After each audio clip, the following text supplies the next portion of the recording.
what's going on, everybody? Dogman Dan here. We are in Warframe. It is update 17.2.4, so you know what is coming. So we've got just a couple things in terms of 10.0 reinforcements, if you will, and I'm going to show you, and then we'll talk about all the changes, and we'll get in some gameplay and have some fun in the process. So let's first come over to the market. Supposedly there is a new Kubrow armor. So let's look under equipment, Kubrow's, there it is. That's the new Kubrow armor. The IfRit armor. Dude. I'd have to change my colors up a bit, but dude. Then of course you couldn't tell that it's, that she's a Lotus, but that armor looks pretty badass. Especially if you add the Nog colors to that and a couple of different things. I bet you that would look just freaking awesome. Actually, it looks pretty awesome right there as it is. Okay, I'm jibber jabbering. Let's not jibber jabber. You guys will yell at me. Blah, blah, blah, blah, blah. Okay, so apparently also, in addition to that, they've finally added what they're calling copy Warframe colors to all the options of the weapons, Archwing, Sentinel's appearance under the sub menu. So let's just go over there. See this? We're just shooting from the hip. Damn it, shooting from the hip. All right, so appearance, copy Warframe colors. Oh yeah, you see the bursting. It's interesting, huh? Yeah, you'll see. You'll see. There's Janzer sending me a text message. So if I hit this, boom! Oh, that actually looks pretty badass. Yeah, I like that. I like that. We could do that. Let's do that again. Let's just do it again, right? So let's just see. Dacra Prime, blah blah blah. I got nothing attached to it. Copy Warframe colors. But boom! Just like that. Oh, nice, sweet. Yeah. I don't think you can do that with the Kubrows though. No, you still can't do that with the Kubrows. Well, maybe. Let's see. Nope, copy me, because you still can't do it with the Kubrows, unfortunately.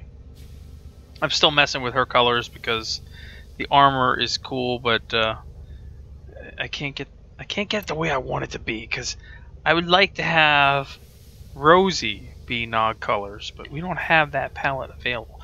Anyway, I'm rambling. Oh my god, I'm rambling. I ramble. So, and then apparently on Archwing as well. So if we go over to our select mode, Archwing, we could simply click Appearance tab and you will see Copy Warframe Colors. Nice! There we go. Okay. Anyway, let's get into some gameplay then, shall we? Alright, so in the background, and I'm going to throw everybody for a loop, you guys will be like, oh my god, what the hell is that? Well, guess what? I thought I'd do something a little bit different than normal.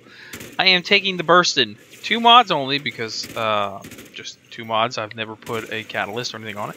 And you'll see that here in the background. Just 2 mods, Serration Split Chamber, which gives me a 50-50-50 on the 3 basic damages, basically.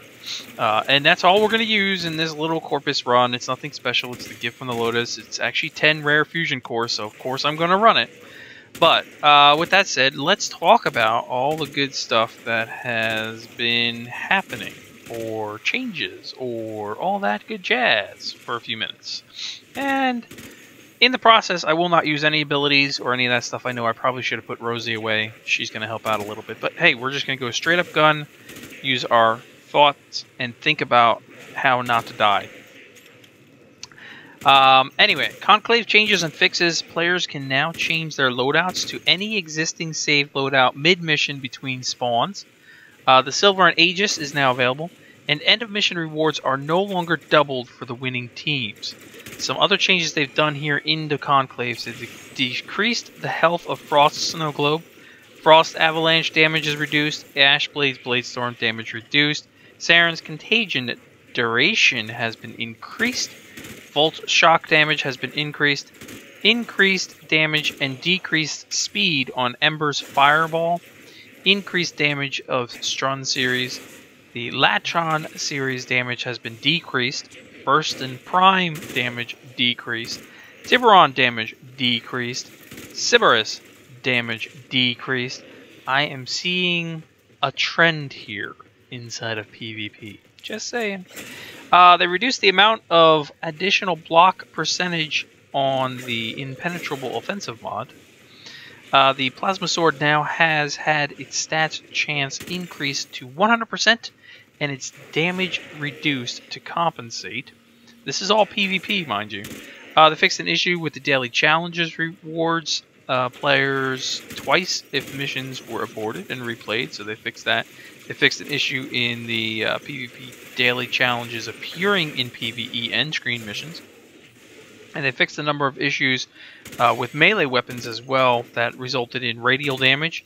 The radial damage values had been significantly lowered on melee ground attacks, especially for the Galantine, the Gram, and the Jat-Kitog.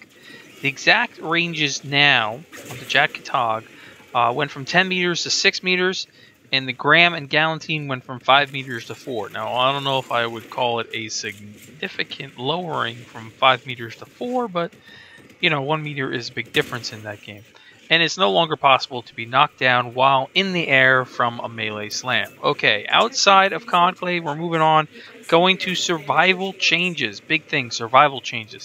Spawning fixes and tileset tweaks over the past year greatly improved flow by reducing enemy travel time to players, upped the intensity of attackers, and grouped enemies together into more tightly packed squads, and increased availability of points during spawn selection. This is what they're saying. While we're happy with those changes to the enemies, one side effect is that the survival difficulty drifted over the past few months to where it's now plentiful, large canisters, and no reason to use them, even when not trying to stockpile them. So, let's see where this goes.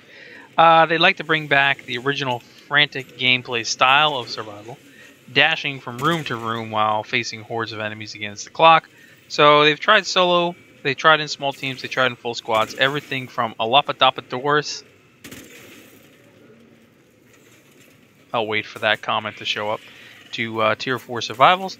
As far as they can tell, the changes feel pretty good. So this is what's going on. Each PLS drop is now worth a plus 4 seconds of life support time instead of a plus 6. Small reduction to the PLS drop rate was about 90%, or it is now around 90% of what it was. So they've taken about 10% off of what it was. You're going to get 4 seconds of life support more instead of 6. And they'd love to hear some feedback, of course, on these tweaks. Tyler Rigor has been granted immunity during stage transitions in his boss fight. Changes. Changes. Always changes. Core rewards and endless derelict missions now reward in bundle of 3 instead of just a single core. Mutagen rewards in endless derelict missions have been replaced, with Mutalist Alid V coordinates. So now in endless derelict missions you can get your Mutalist Alid V coordinates. That should have been done a long time ago. Added new reward table or caches in the derelict sabotage missions. Changed the number of uncommon fusion cores given in the ocean sabotage caches from 3 to now 5. Okay. Loki's radial disarm now knocks enemies off emplacements when cast instead of destroying them. Players can no longer bullet jump out of the Cephalon Suda room in the relays. And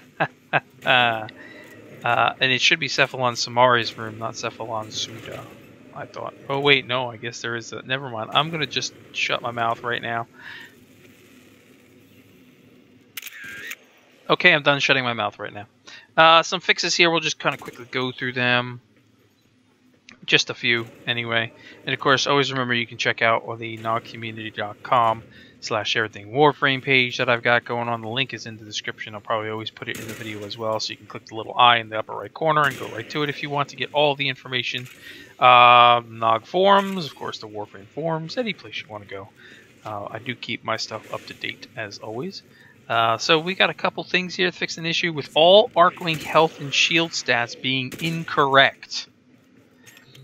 Fix players being unable to enter a room blocked by an explosive barrel in underwater Arcwing missions. And they fixed an issue where the map or gear menu cannot be opened while sprinting. And some audio issues on Nux attacks, and some inconsistencies with Chessa's retrieval behavior on items that are in areas that have already been retrieved. So more fixes will be rolled out as they continue to address and polish the Chessa Kubrow, however you want to call it. As I said, Rosie is actually my favorite of the Kubrows so far, and we'll talk about that in upcoming stuff. Some other stuff going on here. Fix the timing issues with the Comax reload animations. The Redeemer's first hit not doing damage to enemies unless you were inside of them. That is just, yeah, I'm just going to leave that as that is. Mirage's Hall of Mirrors, clones not bullet jumping. Infested capture missions would have 2 targets. There's a whole bunch of little things here. Nothing that I could see going crazy over, and I don't want to cover it all because you guys will be too bored, as if you already are not bored enough and you're probably not even listening anyway. But okay, again, up on the website, you can check out all the other information. If you have comments, questions, please do feel free to leave them below. As always, thanks for watching, and I will catch you guys in future episodes.